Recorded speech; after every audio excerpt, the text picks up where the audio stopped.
Hey guys, welcome to the Money Tree. I'm David Holt. And I'm David Marks. And we are the Dueling Daves. We're here to have some fun tonight. We are going to have some fun tonight. I have a good feeling about tonight. Do you? I have a really good... Well, you look so dapper in your little blazer. Is that a new coat? It's kind of new. It's about a month and a half old. And a shirt. Where's the tie? The tie didn't make it tonight. You know, Bear Bryant always said, wait a minute, wrong kind of tie. Never mind. That's... My wife will not like that because she's an Auburn fan, and there are people from all around the world watching us on the Money Tree, so you have to be careful. We do not single out any particular football affiliation. I could give a Pat Dye comment. You could, but we're going to be talking about money. And those guys made money too, so. We are so. You see us smiling? School is out and kids are out for the summer. Yes, they are, and I hope everyone's having a good summer break and getting to enjoy some sunshine. So this is being recorded almost on June the 1st. Almost. Within probably 4 hours. Well, almost there. You're really smart. We are having a great summer, and we are recording here a couple of shows because our cameraman's going out of town. Right, and he does a great job, and of course I always think that it's time that we give props to Mountain Valley newspaper for allowing us to do this, and then of course Farmers Telephone TV, yes. FTC Channel 6, where you're watching us on TV. Yes. Also, you can watch us on Facebook, and people have been sharing our videos and saying really nice things, and so today we're really excited about the new stuff we're going to be bringing to you, and if you've got some young people around, you need to get them close to the television or computer screen or whatever. Sure. We want to teach them a few things tonight. Hope you'll brush up on your check writing skills. Yes, and that's one thing that, you can always share and tag a friend in a video. For those of you who have a grandchild or a child who you want to share this information that we give out to, then you can share that video and tag them in it. We want you to do that kind of stuff. Now, I just want to say, I write checks, been writing checks a long time, but sometimes my wife says, don't write a check this week. That would be because probably funds are a little low. We're watching the balance. Sure. Well, and I hope that through the things we've done, that we're starting to see where you're budgeting and you're getting prepared. And writing a check at one point in time was your major way to have a transaction without carrying a lot of money with you. Mm-hmm. And of course, now we're coming into a different age, which is swiping the debit card, which we will also relate to some degree today. And in time, this is a little prophetic kind of thing. Here it comes, ladies and gentlemen. I believe that we will probably pay most of our things with our smartphone or through some type of transaction like that. Maybe even our smartwatch. You'll, go up to the gas pump, swipe your arm or your phone, and you'll pay through that. Because think about it, we do a lot of mobile banking through apps. You can check your balance almost any time, or you can all the time. And a lot of stores and convenience stores have started using this microchip technology. Do you think that's really wise? I mean, let me just say, I was thinking about this today. If I have to put out a 20 or something, carry some cash and pay for it with cash, it hurts a little more than swiping the plastic or waving the watch or whatever the case may be. I do think that as you see people transition into those kind of things, that you will probably see a new generation coming along that will probably face money problems. Because they don't really have the concept of what they're spending. They do not. They will spend that money so fast that they'll lose the concept of it actually leaving their hand or leaving their wallet. And it'll be too convenient almost. Yeah. I mean, we want to have life inconveniences. We know that we live in a drive-through society. We want something now. We were just talking about, we haven't had supper. Our camera guy had a steak, and we're just like growling stomachs. And I offered to buy, which is huge. The dollar menu. So it was the dollar menu. But that's at least I offered.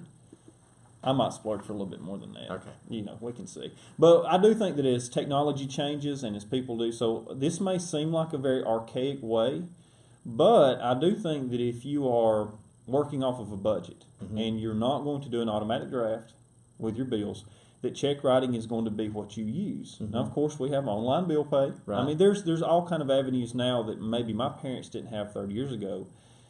They had to sit down at the kitchen table with a checkbook and write those checks to those companies to pay those bills, Sand Mountain Electric, whoever it may be, and they would Farmers Telephone. They would write that check out every month, to where now you can go online and pay, and we know that. Well, and the other thing is keeping track with how much you got left. Sure. Several events I've done with children over the Sure. past year, students have no clue about a ledger, how to put that money in and deduct expenses and how much is their balance. And we are going to cover that today. And parents, not only that, but we're going to have some fake or whatever checks online that you can download that your students can, or your students, there's the Children. teacher inside of me there. Your darlings, your children. Your little blessings in life can, may not feel that way sometimes. You can download these and you can have them hand fill these out, practice with them, even a young child. And we'll, of course, also have a check register that you can download that they can do the same thing with. So you can sit down with your child, with your grandchild, and say, hey, we're going to work on this today. And you need to teach them to sign their name. Sure. That is a lost Yes. art. A lot Yes. of kids just like, we got to sign? I got to write it in cursive? Right, yeah. Yes, that's important to sign your name. We may go back to the days of like Reconstruction where people just making eggs. I don't know if that probably wouldn't be good. I don't think that's going to happen. I don't know. But a lot of times when you go through and you use a credit card or a debit card, you're supposed to sign something. They don't care what So you write. do you think that there'll be teenagers who might write their PIN number on their signature line of their check? They might. Right. We hope that doesn't happen. Oh, we hope not. 1, 2, 3, 4. I don't know why I signed it with my pen. So here's my question to you. I always love to ask questions. You gotta prompt me into this question. Right. So here we go. We're going to segue in. Okay. Let's say that means we're going to the next part. Right. Let's say that you have a teenager and you're going to carry them to the bank and open that experience here. Yeah. See, I'm trying to draw from this. Okay, you're drawing from it. You ask people who've been there. So you have this teenager who wants to open a checking account. You carry them to the bank. What do you teach them once you open that account? Do you just say, "Here you go, kid," and you just let them Manage go? your money? Well, you do want to teach them to manage your money, but it's not only just the simple fact of saying, "Hey, you need to manage that money that you've got," because Don't you have to have money to open an account like that? Well, you do, and we're going to cover that. Okay. Mom and dad, I would give you this advice: lean on their grandparents. Because I know that if my sister and brother-in-law were going to take Gavin, my nephew, to open an account, dad would be happy to chip in some money to do. And it's amazing. I used to have to mow the yard for free, so I don't know how that changed. But. Yeah. Well, it is important to teach them to open a checking account so that they can start managing money. Sure. And that's the whole point. You're trying to teach them to manage. Just like when they were little, you taught them to sit at the table and chew with their mouth closed, and Very how important. to use a fork and a knife and those kinds of things, how to behave in public. You need to teach them how to write a check and manage their money. Sure, and you need to teach them how to deposit money. Yes. And we're going to also have deposit slips. This will be a fake bank, but deposit slips you can download as parents and show them how to fill those out. Now, here's one neat thing about technology changing is, deposits, the old school way is you carry that cash or that check to the bank, you fill out your deposit slip, and you give it to the person working there. That's the way I do it today. Yes. Okay. I do not. Really? Yes. With any of the side businesses that I have, like I have a social marketing business on the side, and with that, when people pay, a lot of times I'll just use the app because you take a picture of the check and it automatically deposits it into your account. But I still have to do, sometimes I still have to do the What if deposits they pay on you in that. cash? Pay in cash, then you just put that in the safe. That's rainy day money. Right. Yeah. In other words, Most mad money? Yes. Most cash that I keep on hand stays in the safe. I don't spend most cash that I have. Very, very few times will I do that. Any cash I have, I just stick back. So, Okay. but it's on my little nest egg. So you also want to teach them about deposits, Yes. putting money into the bank, and then what we're going to really cover today is you want to talk to them about withdrawals, which Writing is checks. And your kids say, "Mommy, you got checks, write a just check." write a check, yeah.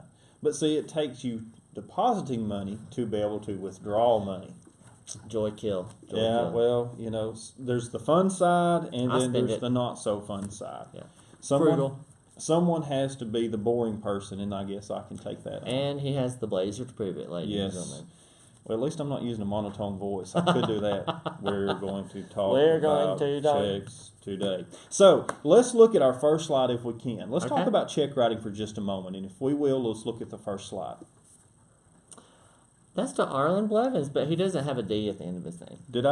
I'm sorry, Mr. Blevins. I misspelled that name. That's even more funny. That's a typo on me. So if you have someone who you write a check to, let's go over the different parts of writing a check. Okay. So let's do that first. First thing, most important, is the date. Why do you think it would be important to put the date on the check? It means when you wrote it. It does mean when you wrote it, and checks can expire. I guess we can use that word. Means you're no good after so many days. Right. How many? There's usually between 30 and 60 days. Different banks may vary. But after 30 days, you may have to get another check for something. Really? Yeah, 60 I would say definitely. So you can't hang on to it for 6 months? I wouldn't think so.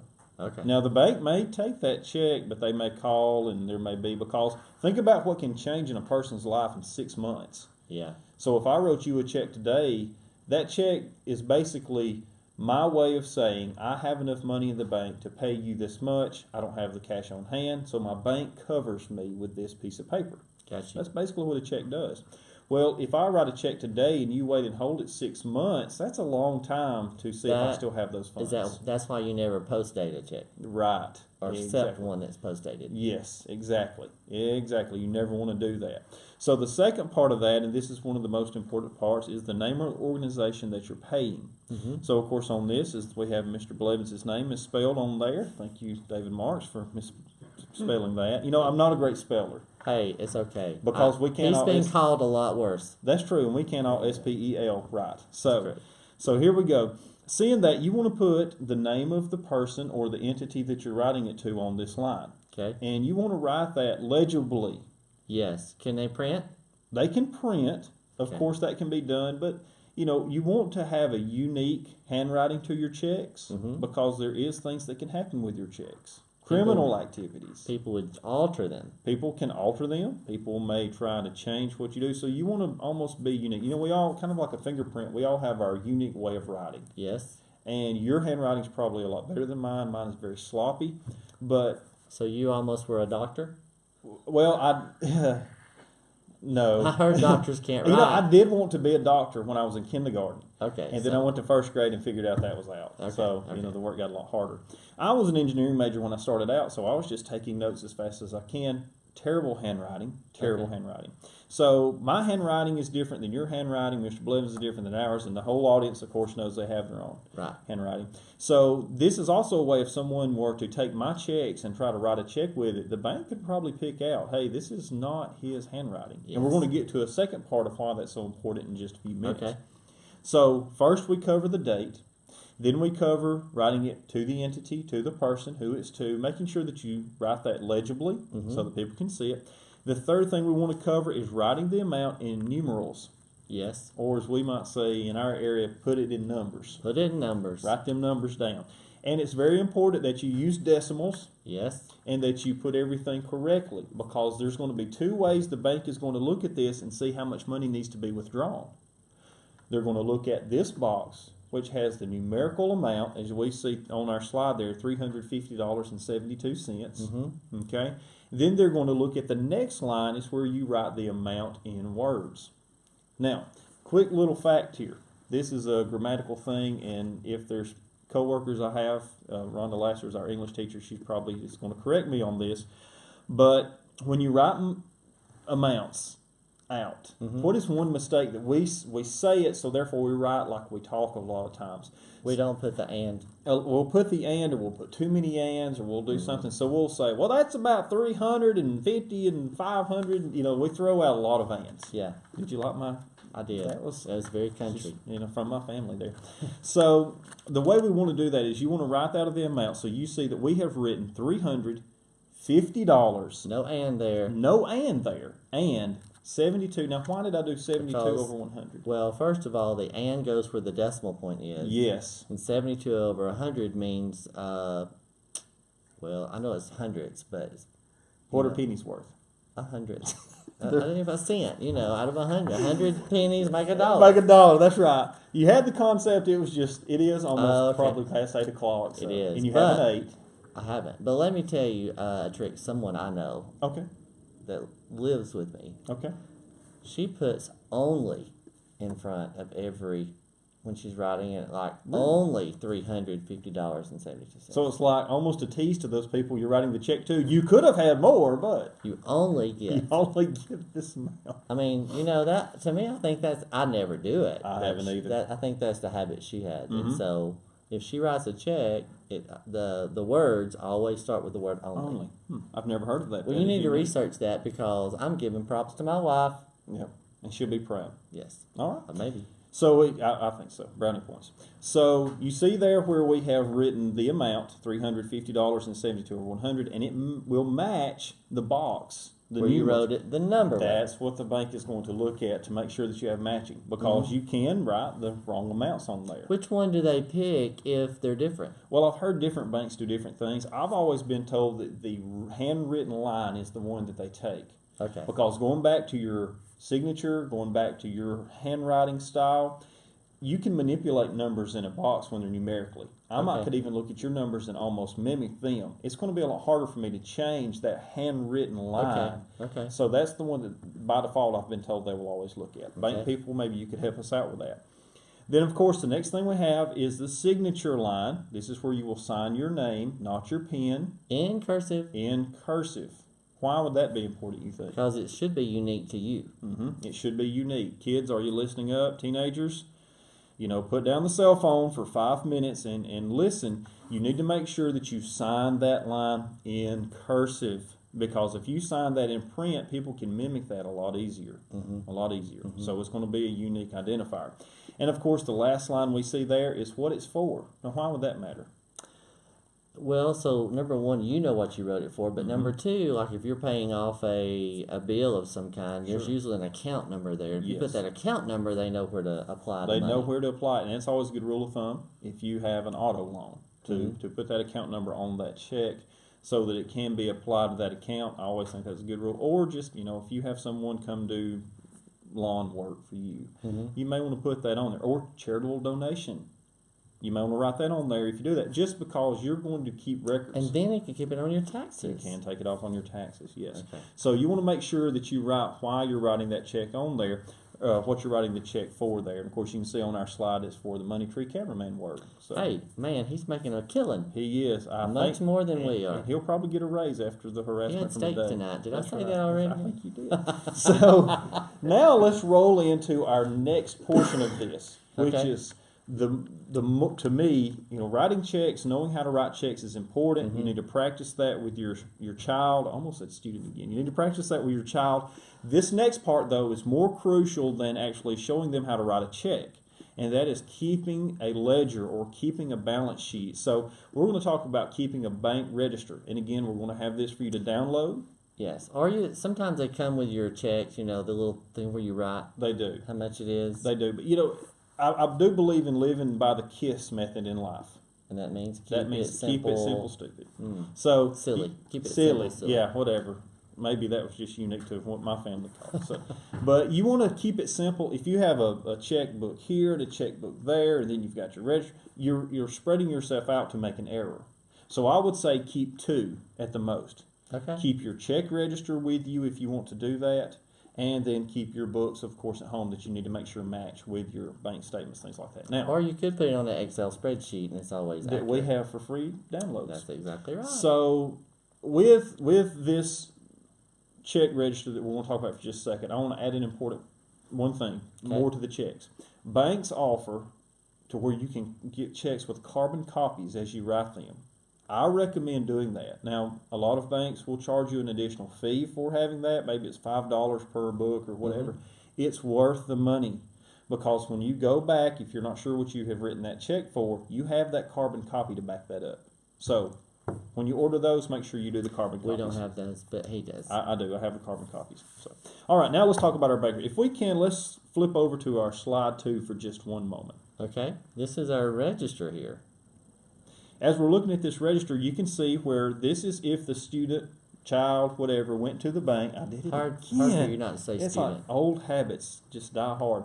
So first we can see at the very top different columns. We have a number column, which is your check number when you write, the date, the transaction, the payment debit. Now, some of these may look different, but a lot of them may look the same. Under code, I wrote a C like, hey, that's cleared my account. And we'll talk about that in Ooh, just I a got few you. minutes. Yeah.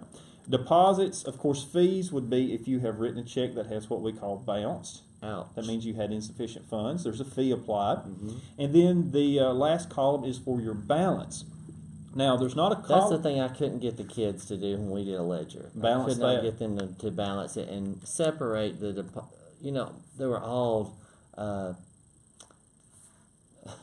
debits. They were all taken away, and I could not get them to understand and keep the far column just where they kept the running balance. Sure. So as we're looking at this, you can see that there's not a heading that says balance, but there's $100 in there.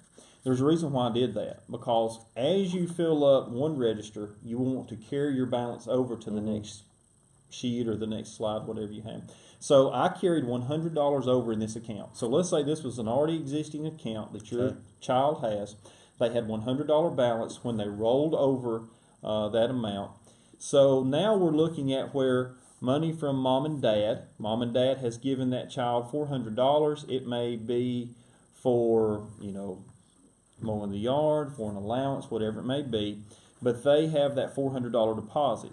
After that deposit, you can see that we did the math, and now they have $500 in their account. So we want to keep our balance in this. The next line we see there as we're looking at this slide, we have written check number 621. So 621, the date was 5/31. It was written to Mr. Blevins, which is the example we gave, again misspelled, and it was from the money tree. We have the amount, which was a debit or a payment.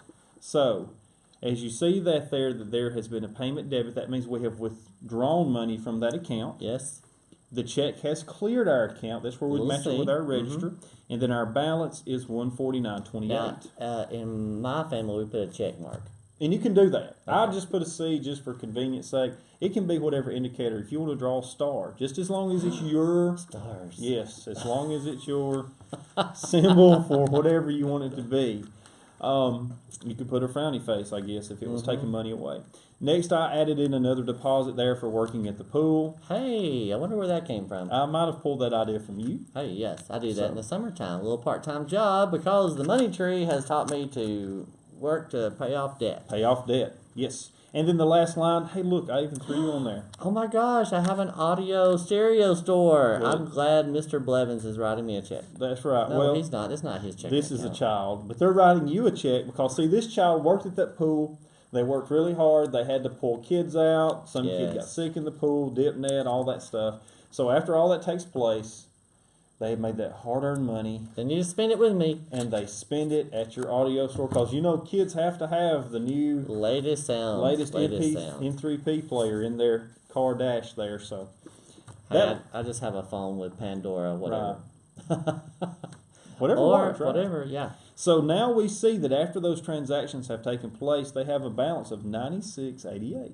Hey, they're not in the red, which is good. That's good. But what do you see about their starting balance and what they They have had so far? $100. They're spending more than they had than they took in. They're rolling through the money. True.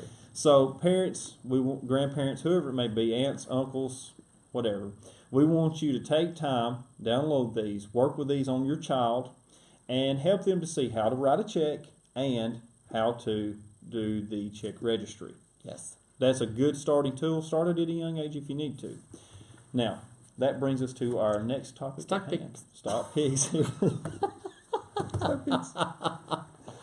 Oh, that's great. That was a good little segue That into was that. good, You good. did a good job with that. Thank you. I'm getting better. So, if we can, let's look at our third slide. And looking at our third slide, I've given you 5 companies or 5 different stocks, be a better way to put it. I feel like you need to invest in. The first one is Gabelli Equity Trust. GAB is the symbol. Okay. It has a PE ratio, which we're going to cover on the next episode. The next episode about So, stock market. This is not physical education. Okay. So, PE ratio of 28. And that's good. We're going to talk about that. Okay. And they offer. I'm going to assume that's good. We'll see. And they're going to offer a 2% dividend. Well, you wouldn't have it as a stock pick that they should consider if it wasn't good. Right. Okay. So it's good, ladies and Your gentlemen. context clues. Hey, I'm getting better. 2% dividend and low volatility.